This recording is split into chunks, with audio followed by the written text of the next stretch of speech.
Does faith mean believing in God's existence without evidence?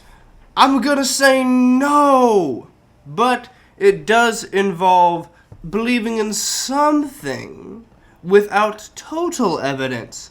What do you mean by that, Josh? Well, that's what we're getting into today. The question of what does faith mean is a different question from does God exist? They're closely related questions, and you can't begin to ask what faith is without first asking does God exist?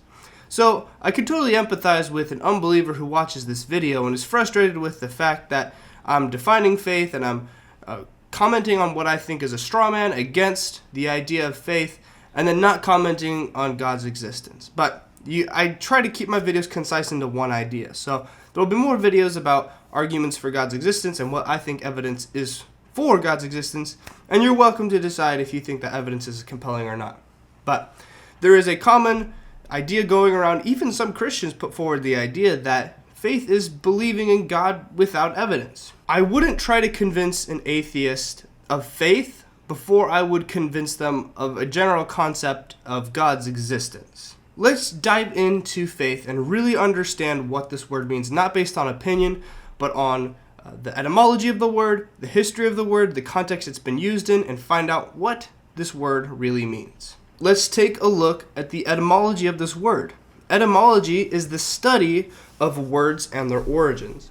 And so it can complement our definition, because a definition will give us a modern interpretation of the word. It'll tell us how we're using it today.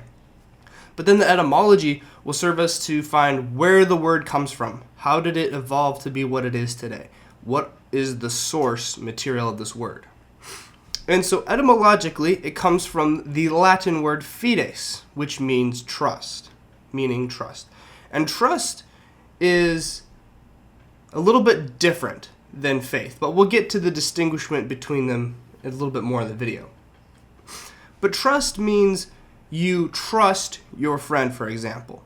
So if you told your friend, hey, let's meet at the gym tomorrow at 9 a.m. for leg day, you trust that your friend will be there. And part of the reason you trust that is because you have good reason to. Maybe your friend has a good track record of showing up to the gym with you, and he's trustworthy in other settings. And so you have evidence to suggest that he will be there tomorrow, and you trust him when he says, I will meet you at the gym at 9 a.m. tomorrow. This does not mean you have 100% evidence that he will show up. You can't actually get that because you can't see into the future. It's totally possible something will come up in his life. He's going to just maybe wake up sick the next day. He's going to wake up and have a flat tire. He's going to get in a car accident on his way to the gym. Or maybe he will literally just lose his integrity and decide not to go and stand you up. All possible, but you have all the evidence to suggest that he will show up. Not 100% evidence, I should say. You have evidence to suggest that he is trustworthy, and that's why you trust him to show up at the gym with you. Most atheists that I speak with and that I consume their content online don't seem to disagree with this idea. They seem, yeah, I'm on board with the idea of trust, especially with other people. Now, what you're going to have to convince me of next, Josh, is how this pertains to the faith conversation.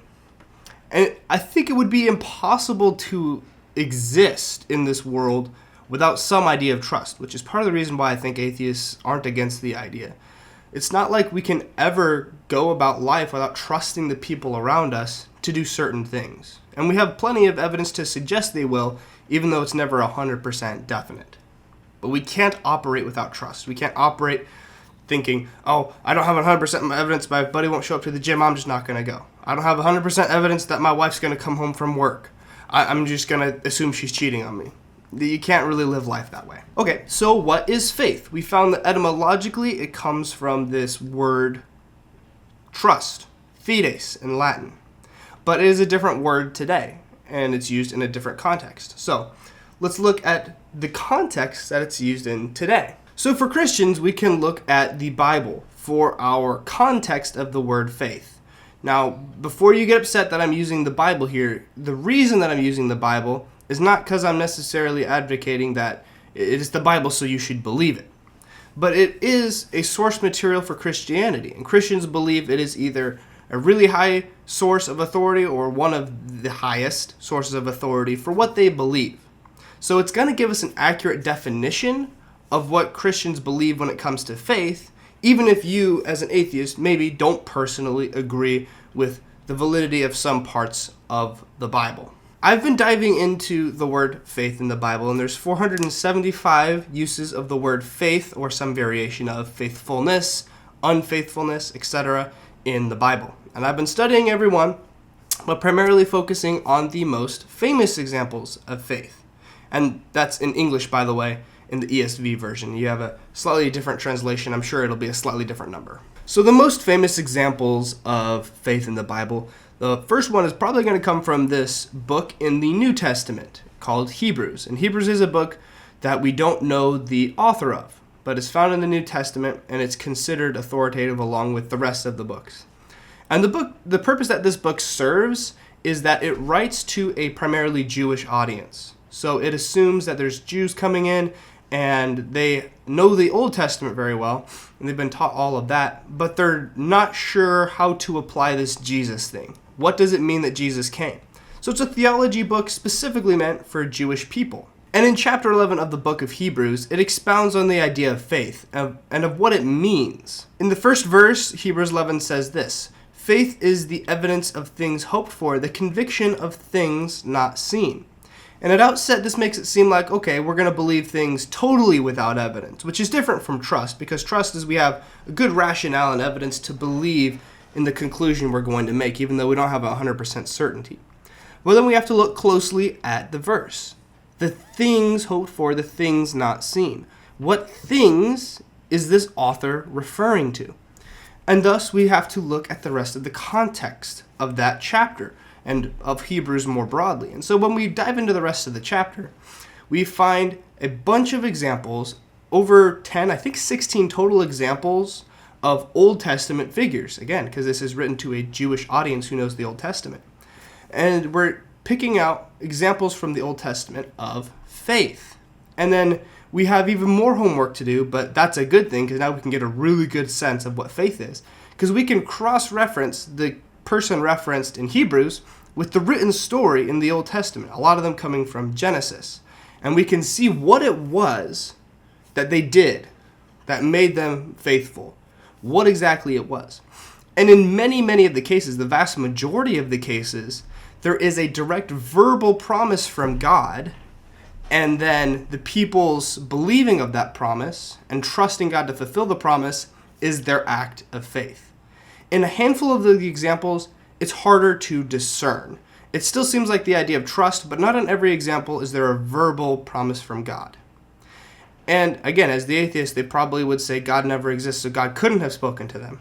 To which my rebuttal is that we're just talking about right now, not is the Bible true, it's what is the Bible describing. So if we look at Harry Potter, J.K. Rowling might write that Harry Potter and Hermione Granger were friends. She describes their relationship as friends. And we agree that Harry Potter is fiction and it doesn't exist. But there is not a question of what J.K. Rowling is describing, and she's describing friendship. And same thing with the Bible. When we look at these references of faith, we're describing a relationship between a man and God. And the relationship is one of trust, specifically trust in God's promise, more often than not, a direct verbal promise. I understand that your next question is there evidence that God exists? And I'll have a couple of videos to my ideas about that later on. But faith is clearly describing trust in God's promises. To be absolutely specific, that's the context of the Bible for Christians. Can't speak for other religions, don't care to. But that's what Christians believe in the context of the Bible when it comes to faith. Another famous example comes from Corinthians. It's we walk by faith and not by sight. And this really complements the idea from Hebrews chapter 11. My grandmother gave me a favorite analogy that I use now. It's that if you're walking beside your parent and you're holding their hand, and say you're really young, so you're real short, and you're walking along with your mama, and you can't see where mama's taking you, and you're like, I don't know, ma, that's a big fence, I can't see over it. You have to have faith that your mom is taking you somewhere safe, and she's got your best interest at heart. There is no question in this instance of does my mother exist? The question is, does where my mom is taking me exist? Do I trust her with where she's taking me? And the answer, depending on your mother, could be different. I would trust my mother, but the idea is that God is perfect and thus completely trustworthy. And that's why that's what the metaphor applies to here. And again, I'm sure that your next question is, does God exist? And so you're welcome to check out this video, which is some ideas on God's existence. I realize that they're not fully sounded out, and there's tons of objections you could make. I suppose arguing for God's existence isn't something that could ever happen in one video that I could convince someone of that. But nevertheless, I appreciate you guys, and I hope this helped clear up the Christian definition of faith. If you have a disagreement, please drop a loving, respectful comment, and all loving, respectful comments will receive a loving, respectful reply. Also, I launched a merch store for the first time for the channel. It's this super fun hoodie. On the back it says, "Ask me about my best friend," which is cool. And on the sleeves it has embroidered icons that I use all over the channel. This cross icon and this Bible icon.